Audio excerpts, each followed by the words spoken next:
Hello, everyone, and welcome back to the show. Today, I put together an episode for you talking about like 5 tips and tricks on how to optimize your Omnipod 5. So, if you are on Omnipod 5 or you have a child that's on Omnipod 5, this episode is going to be helpful for you. I would say about like 45% of clients that we work with at Risely are on Omnipod. And then we have, I would say, like Tandem is also a big chunk.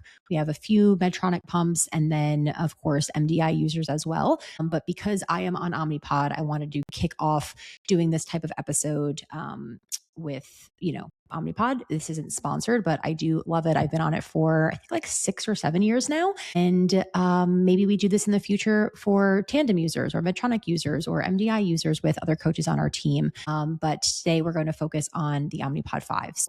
I am not here, of course, to give medical advice or to replace your medical care team. But what I am here to do is help you understand how to work with your Omnipod 5 more intentionally based on my lived experience, patterns and gaps that we see again and again come up on our coaching calls with clients at Risely. And then, of course, questions to bring back to your clinician, right? I want to kind of like open up your eyes potentially to things that you haven't known about, or maybe like you've seen them on your pump, but you haven't known like how to engage with them. And it can, just spark some kind of like movement within you to say, okay, I want to move forward with this idea or test this out or whatnot. So it's going to be a short episode, very direct, very tactical. So let's get into it. The first tip I have is to look at your max bolus setting and find the sweet spot.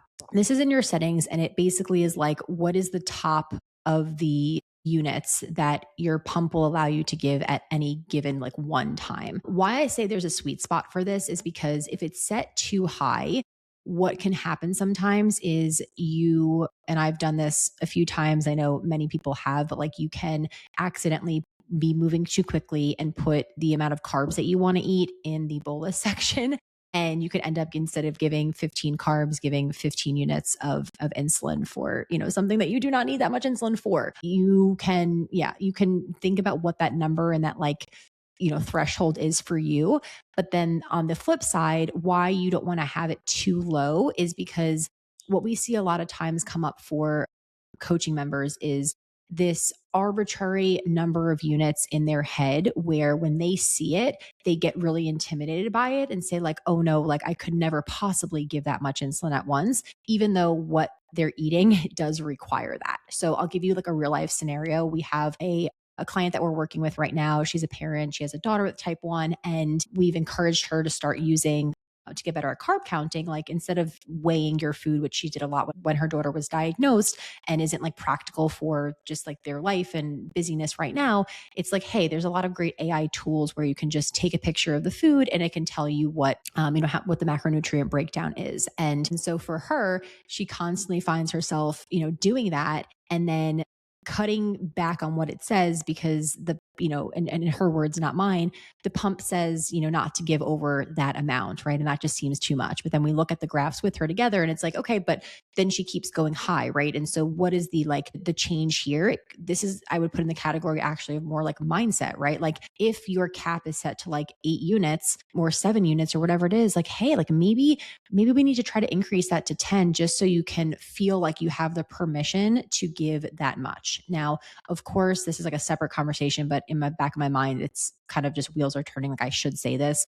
The AI apps, right? Like, do we know every single one is 100% accurate? No, you have to use your discretion. But the point of what I'm trying to say is that if you are constantly if you're going high a lot after meals, and it's because you're either like under carb counting or you're looking at something and you're saying, hey, I know this is not 40 carbs. This is more like 80 carbs.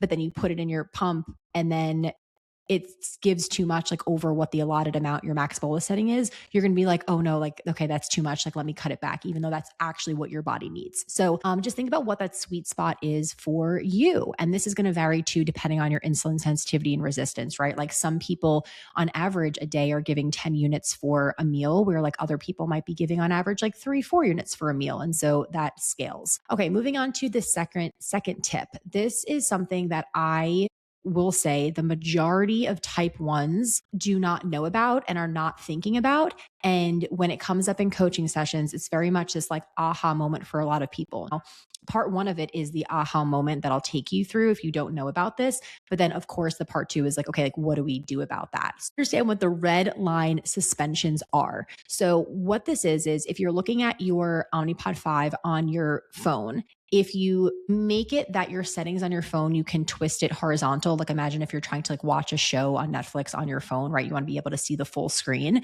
So make sure that is, it's off so you can turn your screen to horizontal and not just vertical. And then once you do that, you'll see the graph of your past couple hours will show up, and you're going to see potentially not a lot of, but like you might see a red line chunk at the bottom underneath the time of the chart. And if you're doing it and right now as I'm talking and you don't see that, that just means, try it again in a couple hours, or it could mean that your blood sugar numbers are running like really high today as you're looking at it. But what it shows is when the pump is not giving you any auto insulin in an effort to proactively protect you from going low. So let's say hypothetically, you have 3 units on board from breakfast and your target blood sugar is 110 and you're 160, and the pump sees, oh, whoa, like 160, it's she has this much insulin on board, and per the calculation of the algorithm, I know that if we don't stop slowing down those like auto corrections in the background that it gives every 5 minutes, she's going to end up, or he's going to end up tanking. And so what it does is it will give you just like zero, right? Like every 5 minutes, it'll just give you 0 units, 0 units, 0 units, 0 units. And that's what the red line represents. Now, why this is important is for a lot of people on Omnipod 5, a struggle is the rebound high that follows the auto suspensions. And so it does a really great job, the pump. It doesn't catch all the lows, right? But it does a great job at getting ahead of a lot of the lows that potentially could happen if you weren't on an AID system like Omnipod 5. But once you then, let's say, treat the low or you eat a meal, right? A lot of people tend to see this like a spike that comes afterwards. And so just taking into context how long that red line has been on or how long you can see it can help inform you on how to best reduce that rebound high.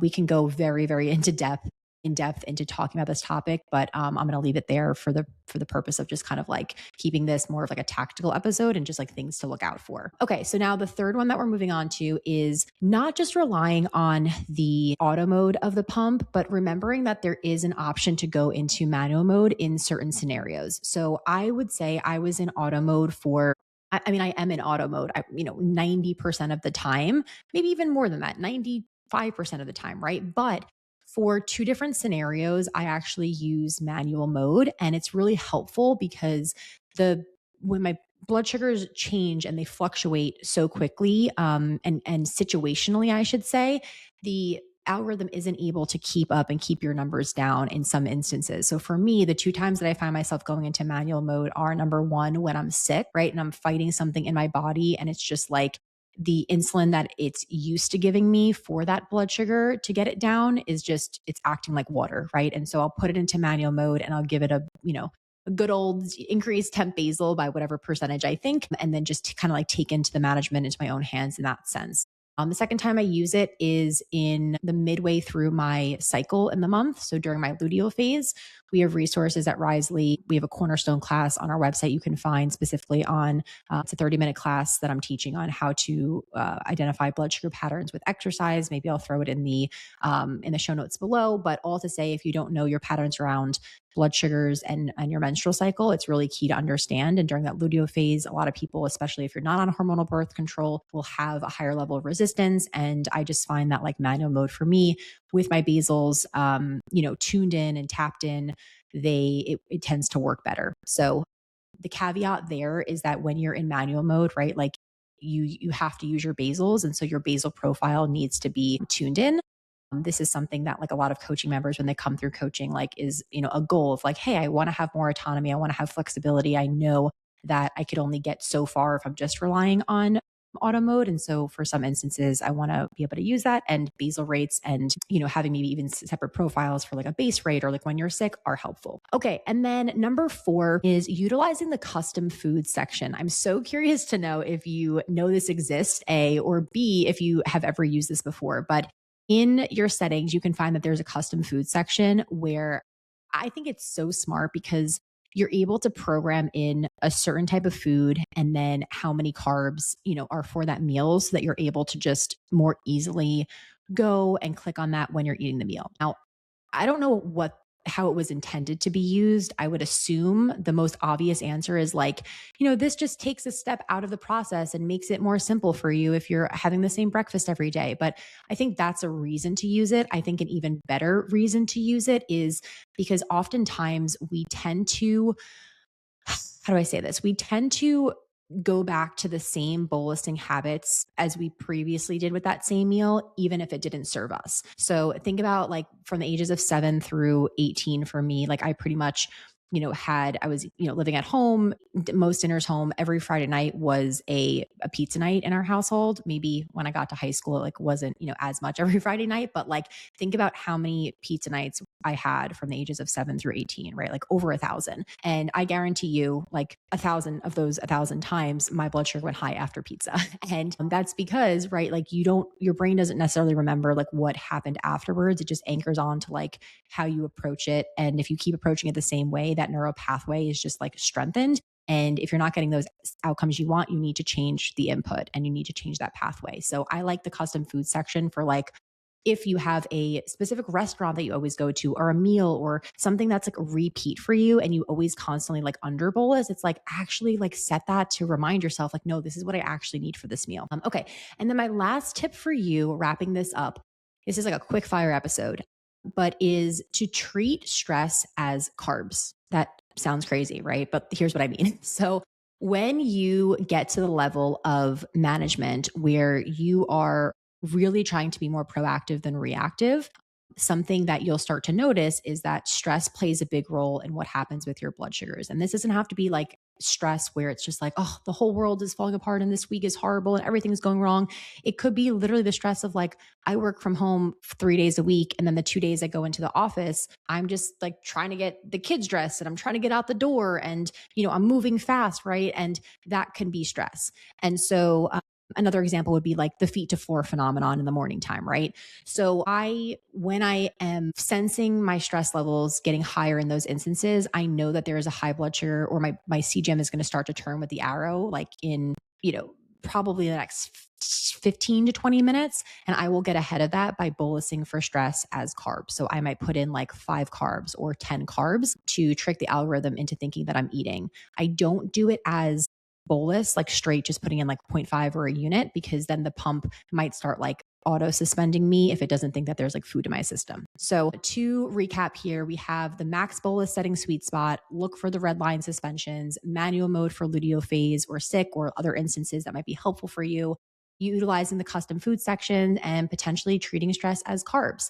Remember that everybody has to find how to optimize the pump for their body specifically. And there was probably, I think this episode started off with like 10 different tips and I cut it down to 5 because I was like, these are the ones that really can be applicable to everybody. And the others are like, conditional depending on, your numbers or your patterns or things like that. So just know that it's one thing to like be on a pump. It's another thing to optimize the pump. I hope this was helpful for you. Definitely send me a DM on Instagram if it was. And if you want to see more kind of like tactical, maybe like tech focused episodes like this, part of coaching and what we do really is helping you understand your patterns, but then like optimize and strategize with every resource and tool that you have available to you. And one of those obviously is our insulin and our pump. So with that, I'm going to end here. Thank you guys so much for tuning in and listening to this episode. And I hope you have a great day. See you next week, same time, same place. All right. Take care, guys.